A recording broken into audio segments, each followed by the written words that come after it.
invisível, mas eu consigo ver. Foi me dada mesmo sem merecer. Um presente que o Pai me deu de graça. O Reino de Deus, esse título, foi a mensagem que Jesus mais pregou. De fato, a única mensagem que Jesus pregou foi a respeito do Reino de Deus. Então nós já tivemos 3 mensagens a respeito do Reino, e hoje nós teremos a 4ª. Nós vamos até o fim do ano falando sobre o Reino de Deus. Por quê? Porque foi a única mensagem que Jesus pregou. Só a título de recapitulação, para quem não estava aqui, na primeira mensagem nós tivemos uma introdução. Se você não teve como assistir ainda, tá tudo no YouTube lá, você pode entrar capelachurch.com, lá tem as mídias sociais da igreja, e tem lá o canal do YouTube, lá no canal do YouTube tem toda a série, tá num playlist. Mas a primeira mensagem, nós tivemos uma introdução, só para ver se a galera lembra, que às vezes a gente precisa relembrar, né? A principal parte da introdução dessa série foi que nós falamos que Jesus veio para inaugurar o Reino de Deus. Ele chegou e ele falava, o Reino de Deus chegou, certo? E aí a gente aprendeu o seguinte na mensagem: quanto ao Reino de Deus, existe antes do Reino de Deus, antes de Jesus, existe durante o Reino de Deus e existe durante o Reino de Deus. Antes, durante e durante. Por quê? Porque o Reino de Deus não tem fim. O Reino de Deus é perpétuo. Então nós aprendemos isso na primeira mensagem. Na segunda mensagem, nós falamos que o Reino de Deus, ele é uma questão de resgate. O Reino de Deus é resgate. Ele vem para resgatar. Inclusive lemos esse texto que lemos aqui, o último versículo diz que Jesus veio para resgatar o que estava perdido. A gente leu na segunda mensagem. Então o Reino de Deus é resgate. Na terceira mensagem, que foi semana passada, nós aprendemos que o Reino de Deus, ele é justiça e graça ao mesmo tempo. E aí a gente falou a respeito da hipocrisia que todos nós vivemos, que nós queremos graça para nós, mas justiça para os outros. E a gente precisa virar essa pampulha e começar a pensar que nós merecíamos a justiça de Deus, com isso o castigo dele, mas ele foi gracioso conosco, e por isso a gente estende também a graça a outras pessoas. Amém? Pegou até aí? Show? A gente fica perguntando amém, crente que responde amém, né? Como a igreja, para quem não gosta de igreja, eu preciso parar de perguntar amém. Hoje nós vamos ter a 4ª mensagem falando sobre o Reino de Deus, e eu quero propor o seguinte: o Reino de Deus, ele é amor, que é igual a obediência, que é igual a prática. Põe essa fórmula na sua cabeça. O Reino de Deus é igual a amor, que é igual a obediência, que é igual a prática. Colocou a fórmula assim linear na sua cabeça? Igual a matemática? Então, se o Reino de Deus, ele é igual o amor que leva à obediência, e a obediência que leva à prática, portanto, o Reino de Deus, ele é igual à prática. O Reino de Deus é uma questão de prática. Só aí eu podia parar e deixar essa mensagem para o resto da semana e falar assim, ó, entendeu? O Reino de Deus é prático, entendeu? Igual Jesus não pregava um sermão de 30 minutos, Jesus pregava uma mensagem de 5 minutos. Então eu podia falar agora, o Reino de Deus é uma questão de prática, entendeu?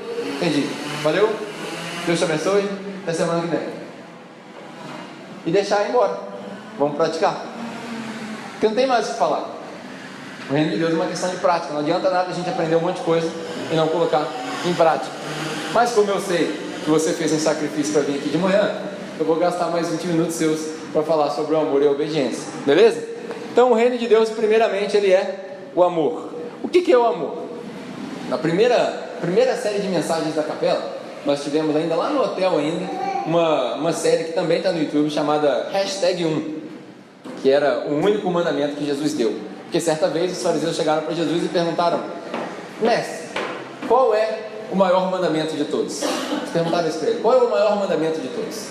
E aí Jesus respondeu para eles: o maior mandamento é um que é dois, é dois que é um. É amar a Deus sobre todas as coisas e amar ao próximo como a si mesmo. É dois que é um e um que é dois, porque um não funciona sem o outro. Esse é o maior mandamento de Deus. E aí Jesus fala: toda a lei e todos os profetas se resumem neste mandamento. Se a gente conseguir botar em prática esse mandamento, você nunca vai quebrar uma lei. Esse mandamento, você nunca vai contra um profeta. Esse mandamento resume tudo que a lei e os profetas falavam. Essa foi a colocação de Jesus. Só que Jesus entendia que ao longo do tempo as pessoas também entenderiam mais. As pessoas vão convivendo com Jesus e vão aprendendo um pouquinho mais de Jesus. Então, a respeito do amor, ele ainda falou o seguinte: hoje nós vamos abrir a Bíblia em várias passagens. Hoje é o tipo de mensagem que eu gosto, que é muita Bíblia e pouca coisa que eu tenho que inventar. Então não precisa ser um bom pregador, é só ler Bíblia. Abre aí, 1 João, capítulo 4, versículo 20. 1 João, capítulo 4, versículo 20. Lá no finalzinho da Bíblia, se você não está acostumado, 1 João, capítulo 4, versículo 20. Olha o que diz aí a Bíblia. Olha o que João, a Bíblia não fala nada, porque a Bíblia é um livro, né? Mas olha o que João fala nessas palavras. Se alguém afirmar, eu amo a Deus, mas odiar seu irmão, ele é mentiroso. Pois quem não ama seu irmão a quem vê, não pode amar a Deus a quem não vê.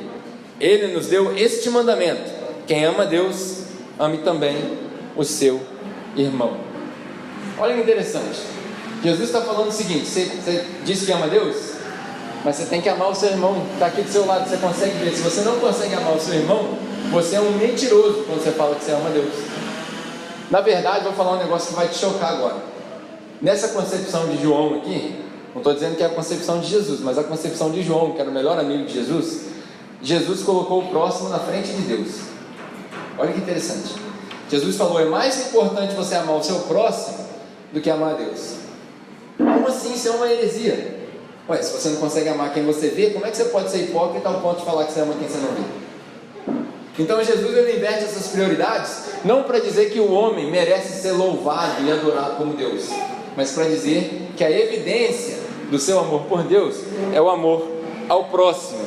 E aí ele fala sobre: se alguém afirma que ama a Deus, se alguém tem a cara de pau de afirmar que ama a Deus e não ama ao próximo, é porque ele é um mentiroso. Por quê? João entendia que confissão sem ação vira hipocrisia. Captou essa mensagem? Essa é uma dessas frases boas para você levar, postar no seu Facebook, colocar lá depois, você põe meu nome, tá? Para ninguém achar que eu sou inteligente. Confissão sem ação é hipocrisia. E o que é hipocrisia? Às vezes a gente estuda preparando mensagens, você bate nos significados das palavras. Você sabe o que significa a palavra hipocrisia? Significa teatro. Sabia? Hipocrisia é uma palavra, a origem da palavra significa teatro. Significa que o seu comportamento não bate com aquilo que você professa. Você está só fazendo uma parte teatral. Eu e você não queremos fingir para as pessoas uma coisa que nós não somos, certo? Então, hipocrisia é o que João está colocando aqui. Além disso, Jesus vai mais além. Se você puder pular da sua Bíblia, de 1 João para João agora, o Evangelho de João, capítulo 13. Evangelho de João, capítulo 13, versículo 35. Enquanto você acha, eu vou te contar uma história. Certa vez, minha esposa me proibiu de fazer, mas eu fiz só a ilustração. Eu falei para ela que eu ia pregar na série do Hashtag 1, que eu ia pegar uma Bíblia, que eu ia rasgar ela todinha. Eu ia rasgar o Antigo Testamento, depois eu ia rasgar os profetas, depois eu ia rasgar o Novo Testamento, e ia deixar só João sobrando. Porque se você quiser entender o Evangelho, você lê João, já tá bom, né? O pessoal tenta ler esse livro todo, normalmente o pessoal começa a ler em ordem cronológica, na ordem que está na Bíblia, lê Gênesis, lê Êxodos, na hora que chega em Números, o que acontece?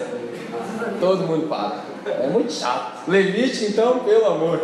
Então o pessoal tenta ler e não consegue. Eu falei: eu vou rasgar a Bíblia, para o pessoal poder entender. Ia rasgar o Antigo Testamento, depois o Novo Testamento, ia deixar só João. Aí eu ia rasgar antes e atrás do capítulo 13, ia deixar só o capítulo 13, porque o capítulo 13 é o princípio do discurso mais importante que Jesus fez. Ia deixar só um versículo, o versículo 35, que é o que nós vamos ler agora. Se você tiver sua Bíblia aí, volte a sua atenção para a Bíblia. Diz o seguinte: assim o mundo saberá que vocês são meus discípulos, pela maneira com a qual vocês amam uns aos outros. O mundo não vai saber que vocês são discípulos de Deus quando vocês fizerem assim na igreja. O mundo está nem aí. O mundo está nem aí e não está nem aqui, porque o mundo não está aqui, o mundo está lá. O mundo não está preocupado com o quanto você ama a Deus. O mundo vai saber que nós somos discípulos de Cristo pela maneira com a qual nós amamos um ao outro, porque na verdade não existe outro, só existe a extensão de mim mesmo. Porque se somos todos parte de um corpo só, então eu sou a mão esquerda e ele é a mão direita, e nós somos o mesmo corpo. Aí a perspectiva muda. O amor ao próximo é o nosso crachá de cristão. Se você quiser saber, pô, esse cara é crente mesmo, ele tem que andar com um crachá que identifica ele como amor ao próximo. Passou na rua, viu alguém passando dificuldade, ele tem que parar. Ele tem que parar. Ah, mas eu não tenho tempo. Então você não entendeu nada. Porque todo mundo tem tempo, todo mundo tem 24 horas no dia. Passou na rua, viu um cara que ele não tem necessidade, ele é rico, ele tem um monte de dinheiro, mas você sabe que ele está perdido, e Deus proporcionou uma oportunidade para você conversar, você tem que parar. Ah, mas eu não tenho tempo. Então você não entendeu nada. Porque o amor ao próximo é o nosso crachá de cristão. Nosso crachazão assim, de cristão. O reino de Deus, ele é amor. Amor que leva à obediência. Às vezes a gente fala de obediência, é um assunto um pouco complicado, porque principalmente na igreja, para quem não gosta de igreja, tem um monte de rebeldes. Quem aqui já foi chamado de rebelde? De onde veio? Levanta a mão, por favor. Levanta a mão, levanta a mão.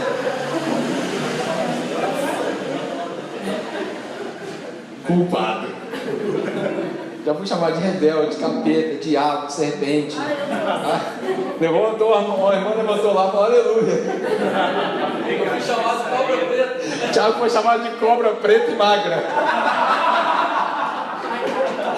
O cara falou que teve um sonho na igreja, sonho profético, que uma cobra preta e magra tirava as pessoas da igreja.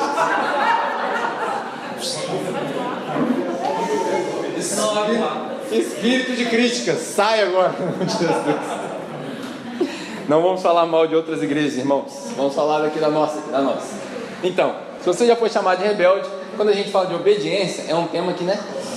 Sobe aqui na espinha, a gente fala, ai, obedecer a quem, obedecer o quê, dá aqueles nervos. Não, estou falando de obediência à palavra de Deus. Até essa série que eu estou pregando agora, foi uma questão de obediência. Porque para quem já está aqui com a gente há um bom tempo, sabe que todo mês de janeiro, quando a gente para, porque a igreja, para quem não gosta de igreja, até férias.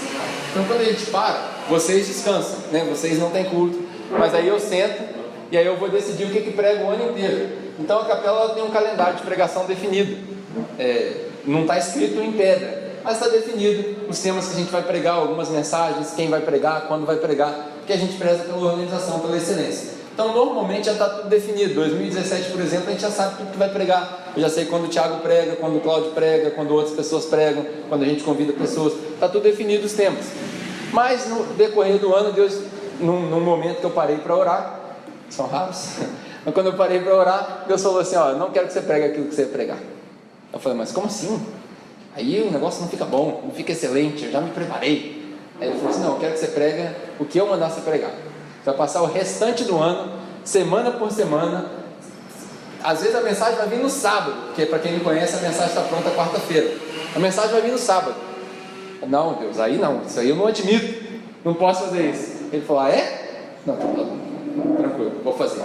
E aí ele virou e falou, fala do que eu falei, do reino. Então até pregar essas mensagens, tem sido uma questão de obediência. Toda semana Deus vai e entrega uma mensagem, fala, prega sobre isso, prega sobre aquilo. E eu fico lendo o evangelho, porque não tem onde mais achar reino a não ser no evangelho. E lendo, acho que essas semanas eu já li os evangelhos umas 3 vezes. Pô Deus, mas o que tem aqui? E aí, chega em cima da hora, ele vai dar uma mensagem legal, assim eu espero, edificante para a igreja. Então, é uma questão de obediência. Uma das coisas que fez eu pregar essa série foi um hino antigo que algumas pessoas gravaram, e o Thales Alberto gravou, Mariana Valadão gravou, um hino antigão mesmo, que é igual, eu até falei que ia cantar, mas o pessoal detesta que eu canto, saiu da minha cabeça. O pessoal fala que eu canto tão mal, botaram tanta pilha negativa em mim que eu esqueci o hino que eu ia cantar.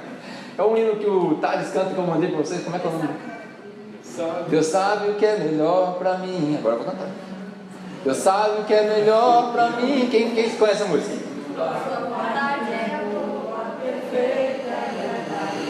Só Deus sabe o que é melhor para mim. Aí, quem vai lembrar a letra? O caminho de Deus é perfeito. Eu nem sei para onde Deus vai me levar.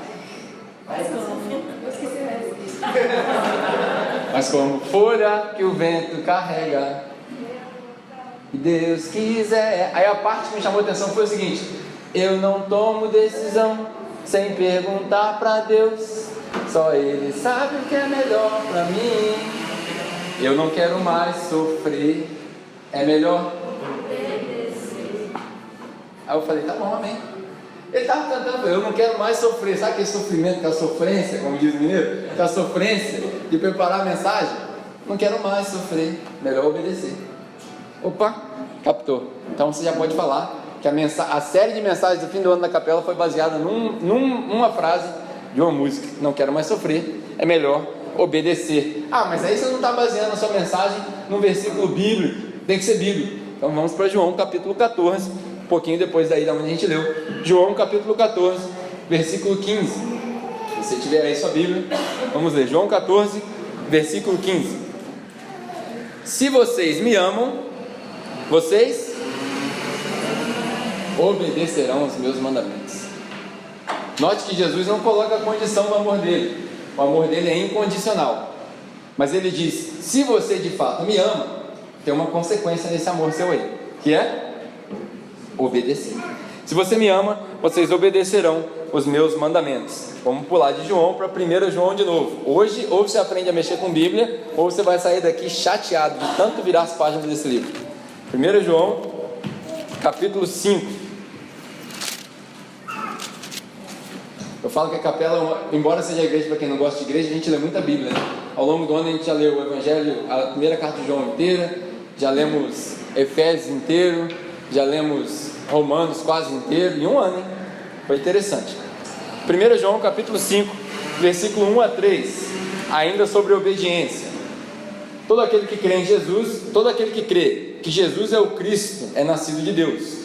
E todo aquele que ama o Pai, ama também o que dele foi gerado. Assim, sabemos que amamos os filhos de Deus, amando a Deus e obedecendo aos seus mandamentos, ou guardando, dependendo da sua versão. Porque nisto consiste o amor a Deus. Em que consiste o amor de Deus? Em obedecer os seus mandamentos. Os mandamentos de Deus não são pesados. Olha que interessante como que João coloca. Eles não são pesados. Então, o reino de Deus, ele é amor, porque o amor, ele é igual à obediência. O amor gera obediência. Se a gente ama Deus, a gente vai guardar ou vai obedecer os seus mandamentos. Qual mandamento? Qual mandamento que é para obedecer? Quem se arrisca?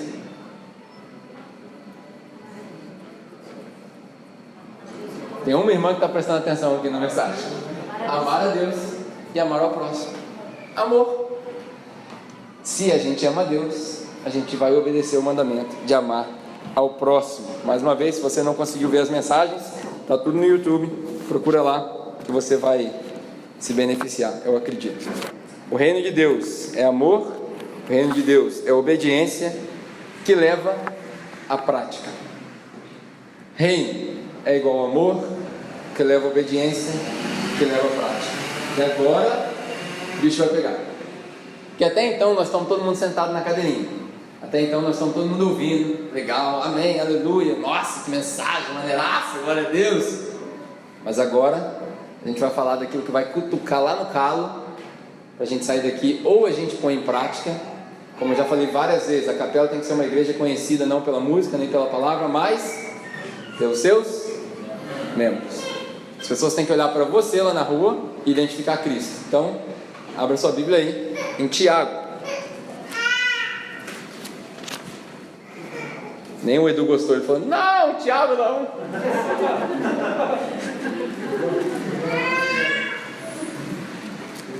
Tiraram o Tiago da minha Bíblia. Cadê Tiago, gente? Tiraram ele da minha Bíblia. Ó, tem um irmão lá atrás que é bom de Bíblia, depois de Hebreus. Aí.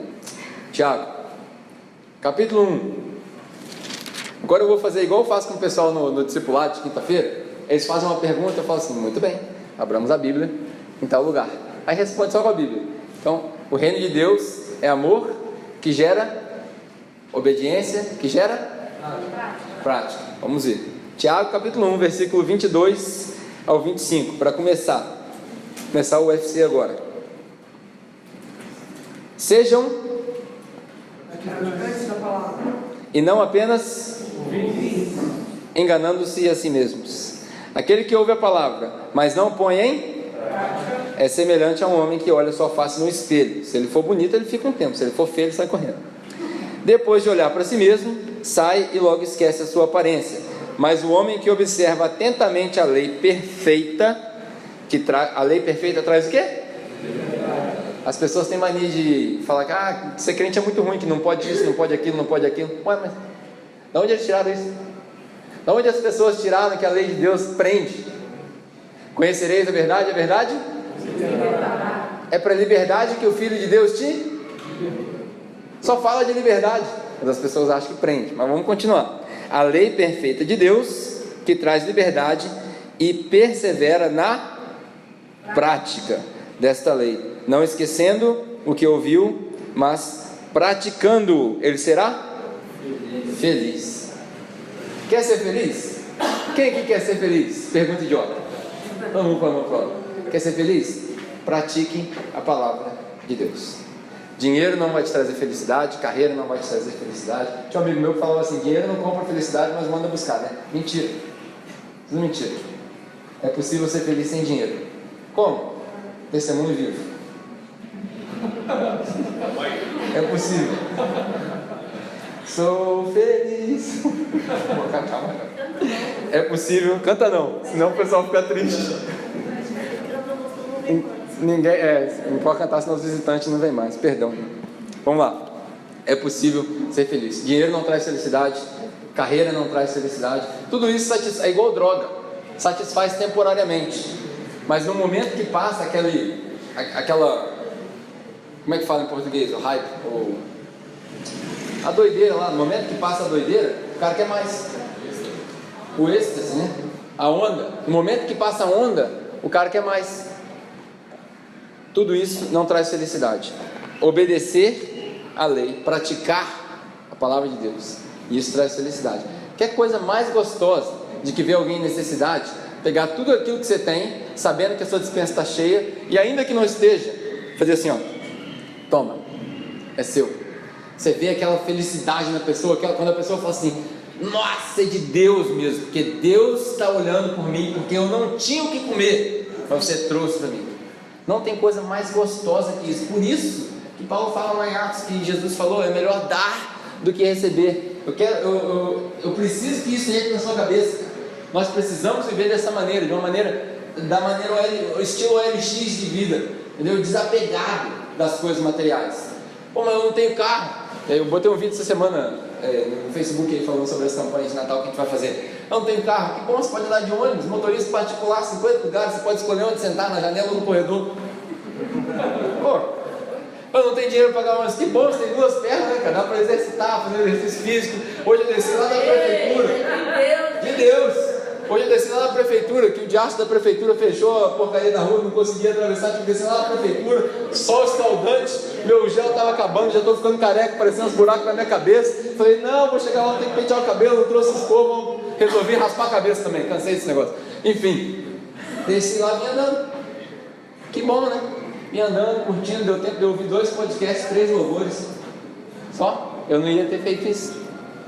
Precisamos mudar as nossas perspectivas, viver desapegado, prática. Continuando a pancadaria, Tiago capítulo 1, versículo 27. Tiago, ainda no capítulo 1, versículo 27. Estou só usando a Bíblia para poder justificar aquilo que eu estou falando. A religião que Deus, o nosso Pai, aceita como pura e imaculada é o quê? Cuidar dos órfãos, das viúvas e as suas dificuldades, e não se deixar corromper por este mundo. Talvez você não conheça nenhuma viúva, nenhum órfão, mas eu vou adaptar esse texto para nós aqui. A religião, primeiro, o que é religião? Outro mal de crente revoltado. Tem um monte de revoltado e rebelde aqui, né? Outro mal de crente revoltado é falar o quê? A religião não salva ninguém. É porque a gente não entendeu o que é religião. A palavra religião significa religar, reconectar. Aquilo que estava desconectado, conectou. O HDMI da televisão está desconectado, você religião nele, você conecta ele, você religa ele. Religar o homem com Deus, isso é religião. Mas aí tem a religião corrompida, que é o que a gente conhece, que a gente detesta, e tem a religião pura, imaculada, que é cuidar dos órfãos, das viúvas, suas necessidades, e não se corromper com esse mundo, não se conformar. com esse mundo. Em outras palavras, a religião de verdade mesmo, que a religião é prática, o reino é prática, o reino de verdade mesmo é cuidar dos marginalizados, dos desvantajados e não se conformar com esse mundo. Olha como é que muda o contexto. Os marginalizados hoje na nossa sociedade, a religião verdadeira é cuidar deles, cuidar dos marginalizados, cuidar dos desavantajados, os que nasceram em famílias menos privilegiadas que nós, que não são ricos como nós, que não têm ônibus para andar. É cuidar deles e não se conformar com esse mundo. Quando a gente vê a corrupção, quando a gente vê a roubalheira, tudo isso. Por quê? O que Paulo fala em Romanos? Capítulo 12, versículo 2: não vos conformeis com este mundo, mas pela... para quê? Como é que faz para descobrir qual que é a boa, perfeita e agradável vontade de Deus? Seja um revoltado. Aleluia. Glória a Deus. Aleluia. Como é que faz para descobrir a vontade de Deus mesmo? Sai do sistema, sai da jaula, sai da cadeia, sai do Egito, chama do que você quiser e obedeça à prática da palavra de Deus. Aleluia. Continuando a pancadaria. Tiago capítulo 2, versículo 1 ao 17. Já estou acabando. Vou ler só essa parte e depois eu vou fechar. Tiago capítulo 2, do versículo 1 ao 17. Exemplos. De repente você está pensando aí, tá, mas você está falando um monte de versículo bíblico. Você está igual esses pregadores da televisão, fica usando os versículos bíblicos para justificar o que você está falando. Não, na verdade eu estou usando só os versículos bíblicos para você entender a mensagem da Bíblia, para você entender a mensagem de Cristo. Então vamos lá, Tiago capítulo 2. Tiago, para quem não sabe, era irmão de Cristo. Se tem alguém que entende quem era Cristo, era ele. Então vamos lá, vamos ver o que ele falou. Capítulo 2, versículo 1 ao 17. Meus irmãos, como crentes em nosso glorioso Senhor Jesus Cristo, se você não for crente, você não precisa se adaptar para isso aqui, mas como crentes, não façamos diferença entre as pessoas.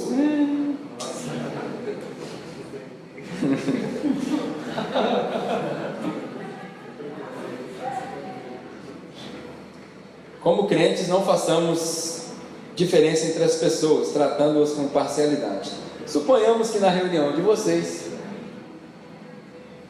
domingo, 9h30 da manhã, no cartódromo, entre um homem com anel de ouro, um bom carro, vestindo bem, e também entre um pobre que veio a pé, que desceu lá na prefeitura, suadinho e fedendo.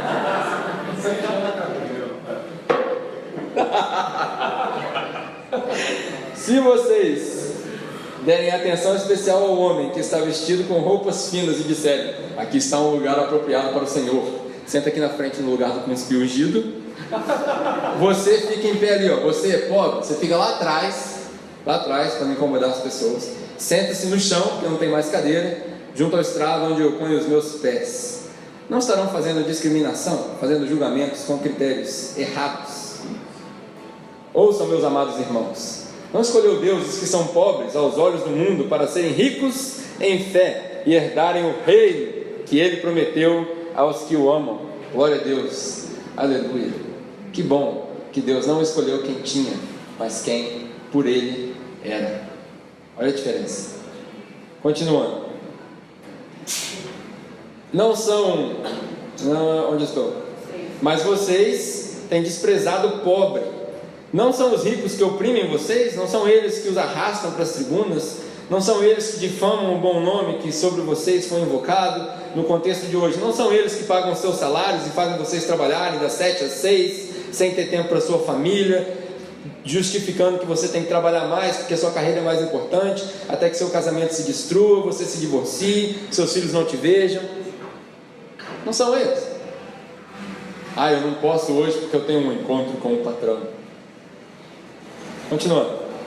Se vocês de fato obedecerem à lei do reino encontrada nas Escrituras, que diz: ame o seu próximo como a si mesmo, estarão agindo corretamente. Mas se tratarem os outros com parcialidade, estarão cometendo pecado e serão condenados pela lei como transgressores. Pois quem obedece toda a lei, mas tropeça em apenas um ponto, torna-se culpado de quebrá-la inteiramente. Pois aquele que disse: não adulterarás, também disse: não matarás. Se você comete adultério, se você não comete adultério, mas comete assassinato, torna-se um transgressor da lei. Versículo 12, para você que se perdeu. Falem e ajam como quem vai ser julgado pela lei da liberdade, pela graça. Falem e ajam como alguém que vai ser julgado pela graça. É mais difícil do que pela lei, porque na lei é olho por olho, dente por dente. Na graça é bateu de um lado, você dá o outro. Se você for falar e agir como se você fosse julgado pela graça, você seria mais misericordioso e gracioso com as pessoas. Continuando. Versículo 14. De que adianta, meus irmãos, alguém dizer que tem fé se não tem obras? Acaso a fé pode salvá-lo? Se um irmão ou irmã estiver necessitado de roupas e de alimento de cada dia, e um de vocês lhe disser, vá em paz, aqueça-se e alimente-se até satisfazer-se, sem porém dar-lhe nada, de que adianta isso? Assim também a fé por si só, se não for acompanhada de obras, está morta. Para por aqui. A fé sem obra é morta. O corpo sem espírito é morto. E assim Tiago compara a fé com o espírito. A fé é o espírito, a obra é o espírito da sua fé. Presta atenção para você ver. A sua fé sem obra é morta. Então a obra que você faz, que já está preparada para você de antemão, que não é mérito seu, que Deus preparou e você só obedece. Por isso que o reino é amor, que gera obediência, que gera prática. A obra é o espírito da fé. Sem obra, a sua fé é morta. Ah, mas eu sou salvo pela fé. Os revoltados de igreja, todo mundo tem o sola gratia, sola fidelis, sola escritura, solo Christus. Tem mais um aí perdido aí no meio desse monte de sola de sapato, tem mais um aí. Mas aqui Tiago está dizendo o seguinte: a evidência da sua fé não é o seu conhecimento. A evidência da sua fé são as obras. Mostra-me a sua fé sem obras, e eu te mostrarei a minha fé pelas minhas obras. Não estou querendo dizer que ninguém vai ser salvo por aquilo que você faz ou deixa de fazer, porque o amor de Deus não é condicional. Eu estou querendo dizer que se você foi salvo mesmo, você terá obras, você terá frutos na sua vida, que a gente vai olhar e vai falar, esse cara foi salvo, esse cara, essa mulher foi salvo. E por último, para a gente terminar, eu extrapolei meu horário, para terminar eu quero pedir para você abrir em Mateus capítulo 7, versículo 24 até o 27. Depois de ter dito tudo isso, depois de ter dito que o reino é amor, que gera obediência, que gera prática, depois de ter te dado esses vários exemplos, de ter lido João e 1 João alternadamente, depois de ler Tiago quase inteiro e te mostrar que a prática é essencial, que é a evidência da sua fé, depois de tudo isso, eu quero que você coloque seus olhos aí nessa pequena ilustração que encerra o Sermão da Montanha. Uma pequena ilustração. O homem sábio é semelhante àquele que ouve as minhas palavras e as põe em prática, porque ele é semelhante a um homem que constrói a sua casa sobre a rocha, que veio a tempestade, vieram as ondas do vento, bateram contra a casa e a casa não caiu. Mas o insensato é semelhante ao homem que constrói a sua casa na areia, porque ele ouve as minhas palavras, mas não as põe em prática. E por colocar na areia, bateu a chuva, bateu o vento, as situações da vida, e a casa caiu. Por que eu estou lendo essa parábola contigo? Para você entender o seguinte: quando Jesus prega sobre o principal assunto que ele pregou, reino, quando Jesus conclui o sermão mais famoso que ele pregou, o Sermão da Montanha, ele fecha com essa passagem. Quem obedece é o cara que constrói a casa na praia, ou o cara que constrói a casa na rocha. Quem desobedece, ou seja, quem não põe em prática, é o cara que constrói a casa na areia. Por que eu estou falando tudo isso? Nós, como igreja, teremos várias oportunidades agora de sermos reino e colocar em prática. Talvez, antes de eu falar isso, talvez haja entre nós aqui alguém que ainda não conhece esse Jesus, alguém que não conhece a Deus, que quer passar a caminhar com Cristo, que quer conhecer a Cristo, que quer entender tudo isso. Se esse é você, talvez você vai estranhar o que eu vou fazer agora, mas a gente não pede para você, não vou pedir para você levantar sua mão nem fazer uma oração mágica. Mas se você quiser, tem Bíblias lá atrás para você que são de graça. Se você quiser começar essa caminhada, procure o pessoal da igreja. A gente vai te dar uma Bíblia de presente para você começar a ler, entender e pôr em prática. Porque a sua conversão não é um evento histórico que acontece numa hora do dia. A sua conversão é um processo que começou quando ele decidiu, começa a acontecer para você quando você entende e termina só no dia que ele volta. Beleza? Então falei essa parte para você que não conhece a Jesus. E você que já conhece a Jesus, como igreja nós teremos várias oportunidades de botar em prática. E agora eu quero fazer o que a gente já falou que nunca ia fazer, mas no bom sentido. Eu quero te fazer um desafio. Vamos começar uma campanha. As pessoas mudam. A irmã ali deitou na cadeira e falou assim: não! Calma. Não, o Marcelo lá, tô embora. O Marcelo falou pra mim: no dia que você começar a campanha, eu vou embora. Calma. No bom sentido. No Natal, várias famílias vão passar o Natal em branco. Várias famílias na nossa cidade. Tem pessoal aqui que ajuda no projeto que chama Wave, que conhecem várias famílias que estão com fome. Com fome. Você tem noção do que é passar fome? Não sei se você já passou fome. Eu passei uma situação na minha vida que durante 3 dias eu fiquei sem comer. Não era jejum voluntário, acabou o meu dinheiro. Eu experimentei por 3 dias o que algumas pessoas experimentam todo mês, todo dia às vezes. Eu sei que é passar fome, é triste. Você olhar para a sua esposa e falar assim: não tem nada para comer, o armário está vazio. E tem famílias que, acreditem ou não, enquanto a gente está pendurando bolinha nas árvores, indo visitar o bairro Niterói para ver decoração, e pensando qual presente que a gente vai comprar para o sobrinho, a boneca de R$300, qual o carro que eu vou trocar, qual a roupa que eu vou comprar, qual o vestido branco que eu vou usar no Réveillon, tem gente que está passando fome. Então eu quero te convidar a fazer o seguinte: nesse Natal, a gente não vai conseguir salvar o mundo, não consigo salvar a volta à Irlanda inteira, mas a gente consegue alcançar o próximo. Nesse Natal, eu vou te desafiar a entrar nessa campanha para deixar de comprar o que você não precisa, para impressionar quem você não gosta com o dinheiro que você não tem. Então o que a gente faz? Vai na renda, pega o cartão de crédito, compra um negócio que você não precisa, para impressionar as pessoas que você não gosta com o dinheiro que você não tem. Então eu quero te convidar a fazer o contrário. Vai na sua casa, todo domingo a gente vai recolher alimento aqui, só alimento. Vai na sua casa, limpa seu armário daquilo que você não precisa, que você não vai usar. Limpa, traz tudo que você tiver, tudo.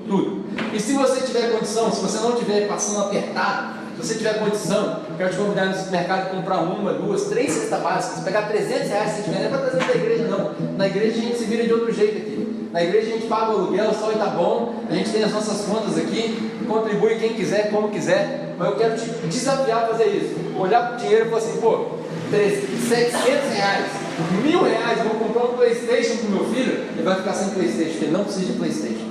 Eu vou pegar desses R$1.000, eu vou gastar R$500, eu vou comprar 5 cestas básicas, vou levar para lá. Eu gostaria de juntar 30, eu acho que a gente pode juntar até mais, porque todo mundo aqui, ó, tem capacidade de fazer uma vaquinha, pedir R$10 para um, R$10 para outro, se não tiver dinheiro, comprar uma cesta básica. Eu gostaria de juntar 30. A gente vai nas comunidades onde o pessoal do Wave atende para fazer isso no Natal. Nós vamos entregar cestas básicas para ele. Se você quiser participar, provavelmente nós vamos fazer sexta-feira, dia 23. Pertinho do Natal, vamos chegar lá com a cesta básica. Não é para pregar Jesus, não é para converter ninguém, é só para chegar e falar assim: ó, nós sabemos que você tem menos que eu, e a gente quer compartilhar. Toma, é seu. Feliz Natal. Acabou. A gente não precisa pregar. Por quê? Porque o reino de Deus é prático. Estou até arrepiado de falar, sabe por quê? Porque eu sei que muitos não vão fazer. É uma oportunidade para a gente pôr em prática. Porque quem ouve as minhas palavras e não põe em prática é hipócrita, é personagem de teatro, é mentiroso.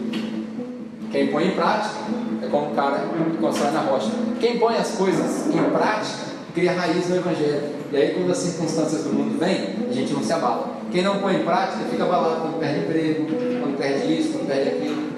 Então eu quero terminar a mensagem hoje assim. Estou te dando uma oportunidade para você colocar em prática aquilo que a gente aprendeu. Nas próximas mensagens, assim eu espero que Deus não me conte. Ó, segura a onda aí que agora a gente começou a levar da prática. Eu espero que Deus não venha me contrariar para falar que eu vou pregar outra mensagem. Mas quero te convidar a fazer isso. Entrar nessa boa campanha. Hein, Marcelo? Boa campanha? Entrar nessa boa campanha, desse desafio, do seu orçamento mesmo. Tira do seu orçamento, você não precisa. Paga só o necessário. Passa um Natal assim, enxugadinho, pela primeira vez na sua vida, sem 3 perus na mesa, sem cordeiro, só com aquele chesterzinho de R$12 no supermercado. Vamos fazer isso. Experimenta.